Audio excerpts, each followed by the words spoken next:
Hello बच्चों, let's read the question. The question says, when does the child realize that he has lost his way? So कब child को feel होता है कि उसने अपने रास्ता खो दिया है?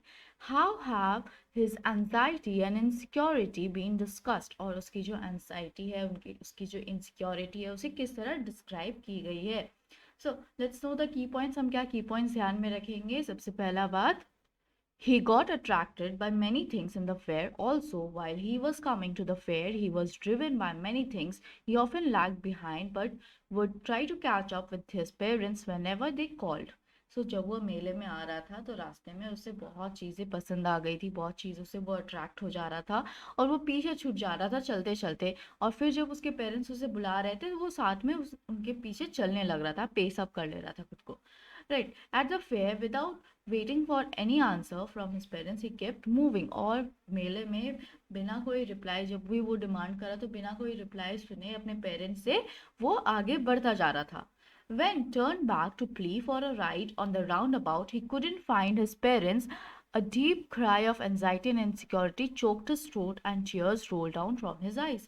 और जब उसने पीछे घूमा एक रिक्वेस्ट करने के लिए कि उसे झूला झूलना है, राउंड अबाउट में झूलना है उसे, तब उसने देखा कि उसके पेरेंट्स उसके साथ नहीं है और उसके बाद ही जो उसका गला है वो भर आया और वो रोने लगा, वो इनसिक्योर हो गया और उसके आँख से आंसू गिरने लगे.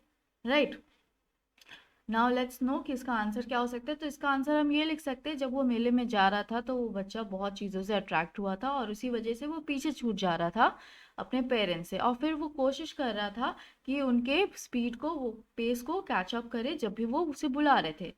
फिर जो चीज़ें हैं वो बहुत बुरी हो गई, बहुत बुरी तरीके से बदल गई. जैसे कि वो इन्वॉल्व हो गया स्वीट मीट सेलर को देखने, बलून्स को देखने में, गार्लैंड्स को देखने में, स्नेक चार्मर के फ्लूट को सुनने में, है ना. और फिर वो कुछ के लिए भी, मतलब कोई भी रिस्पॉन्स के लिए वो अपने पेरेंट्स के रिप्लाई की वेट नहीं कर रहा था, वो आगे बढ़ता जा रहा था.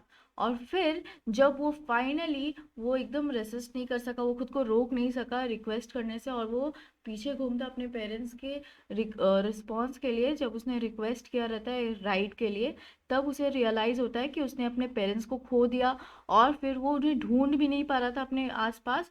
तभी उसका गला भर आता है और एनजाइटी से और डीप क्राई से, और जो आंसू है उसके आँख से टपकने लगते हैं. He began to cry in fear, है ना. और वो बहुत पैनिक हो जाता है, वो चारों तरफ दौड़ने लगता है, ढूंढने लगता है उन्हें और वो चिल्लाने लगता है मदर और फादर करके, बिना कुछ जाने, बिना कि कहाँ जाना है और क्या करना है. Right. Let's frame the answer now. On his way to the fair, the child was attracted by many things. He often lagged behind because he was drawn to them, but he would try to catch up with his parents whenever they called out to him. Things took Things took a terrible turn when he became so involved in the sweetmeat seller, balloons, garlands, and snake charmer's flute that he did not wait for his parents' reply and kept moving. Finally, he could not resist the roundabout and turned back for his parents' response for his request for a ride. Then he realized he had lost parents and could not spot them around. A deep cry of anxiety and insecurity choked his heart. Tears rolled down from his eyes. He began to cry in fear. He was panicked and ran in all directions to search them. He cried for his mother and father without knowing what to do and where to go. I hope you understood it well. Thank you. Best of luck.